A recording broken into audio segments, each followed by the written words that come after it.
I'm Will Ortner, host of Chargers Now, presented by PrizePicks, and today we are going to be discussing the fact that Chargers football is back. Shout out Stu Feiner. That's right, Chargers football, the boys were out getting ready to go there. I can see them doing their 90-90s, getting those hips nice and loose, getting ready for some off-season workouts. It's all voluntary right now. But phase one has begun for the Chargers, and I think it's very important that we go through all of those updates today. And we're going to start specifically with Rashawn Slater because the injured left tackle for this Chargers team was a big deal that he was not able to go this last season. Where is he at so far in his recovery process? I think you're going to like that. Right now, we need to get our like numbers up. They're not high enough. They're not good enough. Hit that thumbs up button on today. It's a video. Our last video from last week that was the top liked video ended up being 137 likes. That's not good enough. We got to get to 200. Hit that thumbs up button on today's video. Help us get to 200 if you love the Chargers. So Rashawn Slater, he was back out on the field for this Chargers team. Now, obviously, he's not out there banging, knocking anybody around. But after coming away with a pretty significant knee injury, it is a big deal to see your star left tackle back out on the field, running around, roaming around, doing the things that he needs to get done. If this Chargers team is going to have any success, he's got to be healthy, and so does his counterpart, Joe Alt, who, by the way, I got an update for you on him as well. Because Joe Alt, he was back, moving around, doing the things that he needed to do to get on the field as well. Now, there are some Twitter conspiracy theories out there that Alt was walking around, but he did have a limp. I'm telling you right now, I don't care if he has a limp after missing the last part of last season with a significant ankle injury. If this Chargers team is going to do any of the things that we believe that they can, these two have to be 100% healthy. We saw last year what happens when both of them end up exiting a game, exiting for the entire season, because this Chargers team is not deep enough right now at that offensive line position. They have to be ready to go, which is why it's such a good deal that they are ahead of schedule. I'll explain a little bit more on that here in just a second, but I got to let you know that today's video is made possible by our good friends over at PrizePicks. PrizePicks is America's #1 sports pick app and is the best place to win cash while watching sports. With playoff basketball finally here, there's no better time to cash in with our friends at PrizePicks. And I'll tell you this, the app is really easy to use. To qualify for a PrizePicks lineup, pick 2 to 6 players and select more or less on stat projections, including points, rebounds, assists, three-pointers if you're a hoops guy. If you're more of a seam head, you can choose stats such as hits, home runs, and strikeouts, or a multitude of other stats in multiple other sports. With the new social feeds feature, you can share PrizePicks with your friends and copy lineups with a single click. That includes me and producer Searle. You follow us on PrizePicks and get the picks before they even get posted on the show. For tonight's basketball action, I have a lineup here. Denny Advia, more on his points, rebounds, and assists. Scoot Henderson, more on his points, rebounds, and assists. And, of course, Victor Wembanyama, more on his points and assists. $5 to pay, a little over 21. New user offer. Download the PrizePicks app today and use code HMA when you play your first $5 lineup to receive $50 in lineups. That's code HMA when you play your first $5 lineup to get an extra $50 in lineups with PrizePicks. That clickable link to download the app is in the comments and description. Right now, both tackles are ahead of schedule, and that is a very big deal for this Chargers team. Now, what do I mean by that? Well, if you're going to have a successful offense in the Mike McDaniel system, you better be ready to go on the edges because your tackles, they're going to have to be able to get reaches. They're going to have to be able to jumpstart this running game when it's built off of zones. This is an offense that is really relying on the center position and the two tackle spots. It's why you saw the Chargers go out and get a center, Tyler Biadasz, who can run this offense, and you have seen the Chargers really not focus on those guard positions. There's a little bit of a belief right now that the guards, well, hey, they're going to be just fine. It doesn't necessarily matter where they're at. You're going to be able to find that victory later on because the tackles and the centers are doing their jobs. LA is going to need these guys to stay healthy if they're going to win the AFC West.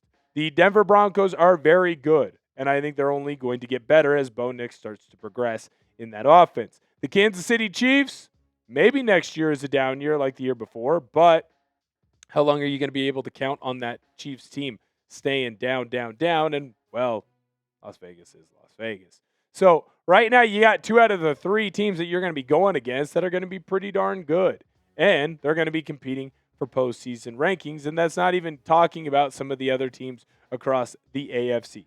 If you are the Los Angeles Chargers, you need those 2 to be ready to go. If you want to win the AFC, you got to win the AFC West first. I have a very hard time seeing a team come out as a conference champion without winning their division. It happens, but not as often as you would like. Speaking of things that are going to help this team win the AFC West, the new offense was installed or started to get installed for Mike McDaniel and the rest of his crew. Now, it's very important that the Chargers have guys like Alec Ingold in the building and Cole Strange, funny enough, after we just kind of dogged on the guy, because they have gone through install meetings and install sessions with offensive coordinator Mike McDaniel before. He does it in a different way. It's not your traditional football guy. I know, shocking coming from the guy who wears joggers on the sidelines of a sport where guys don't typically do that.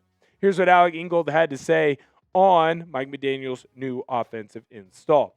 I'm fascinated every time. This is my 5th year going through this day 1 install. Every single time you learn something new, and I think that's what's really cool about it. And I think a lot of people need to learn a lot of things that are new. Coming to us from Joe Shad, obviously this ended up getting posted quite a while ago, but under Mike McDaniel, the Miami Dolphins, in his entire time there in Miami, was top 10 in every major statistical category when it comes to the offensive side of the ball, at least the ones that Shad there marks. So to me, that's pretty damn good through 4 years. And the expectation is not that that goes away. In fact, the expectation is probably that that rises. Why? Because Mike McDaniel now gets to focus on just coaching the offense. He doesn't have to talk to the defensive coaches anymore. He doesn't have to set up an entire team or an entire culture. All he cares about is the offense. So I better see those numbers going up. But it's also important to note that the Chargers last year with Roman's offense were pretty damn predictable, and they still had a lot of success. Imagine what type of success they are going to be able to have in an offense that is a lot less predictable. Alec Ingold had this to say on what makes Mike McDaniel so special. I think there's true intelligence, and I feel like that's where he shines. Being able to break things down so that you understand it and you understand the way behind it so you're connected with the whole team. I could not agree more here. You truly know how smart someone is when they're able to teach something. It's easy to learn how to do something. It's easy to be able to explain what you're doing. It's not easy to teach what you're doing, so much so that the other person knows everything that you are trying to do. The fact that Mike McDaniel is already in a position where guys like Alec Ingold are fired up about this offense coming in and how there's always something new to learn makes me pretty damn excited, because I think we're finally going to get the offense we've been looking for quite some time in LA. Do Alec Ingold's comments fire you up? Let me know down below in the comment section, yes or no. A lot of Chargers fans very frustrated with how the offense used to look. Hopefully, we're not looking that same way. Next, let's talk about some of the new faces, because I think it'd be easy for some veterans to come in and just say, hey, I'm here. I'm excited to have a good time. I'm going to work, but I'm not going to work all that hard, or I'm not going to work any harder than I would in the past. I know what it takes to be a professional, and I'm going to do just that. Well, that's not what Tyler Biadasz is doing, and you need someone at that center position that is taking a commanding role as a veteran leader, and it's clear that that is what he's trying to do. Biadasz had to say at his press conference, being a center, it's always good to meet teammates early, build that chemistry, build that camaraderie. This is the best time to unite and build the foundational pieces. It's exciting.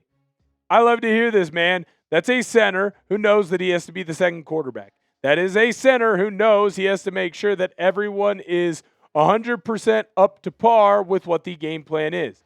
That is someone who knows that it isn't just about telling someone to do something. I can't just go to producer Searle every single day and say, do this, do this, do this, do this. Because eventually, he's going to hate my guts. What you have to do is build a camaraderie, a friendship. And not everybody is going to be friends, but at the very least, build a mutual respect so that everyone knows that they are pushing driving towards the same goal. Tyler Biadasz is doing a great job of that, and I love to hear it. Lastly, there's a lot of excitement in the air. I know a lot of people are fired up about Alec Ingold's "I like to hit shit" comment, and I think that's pretty damn funny. But I'll also tell you this right now. I think it's very important that this Chargers team continues to strive to be better. Making the playoffs isn't good enough anymore. The Chargers have made the playoffs the last couple of years. There's nothing there to show for it. So you can either dwell on the fact that you've come up a bit short, or the Chargers, they can be excited to try and reach new heights. And I think that they are fired up and are going to reach new heights. In fact, in my personal opinion, the Chargers, I think this team is destined for greatness.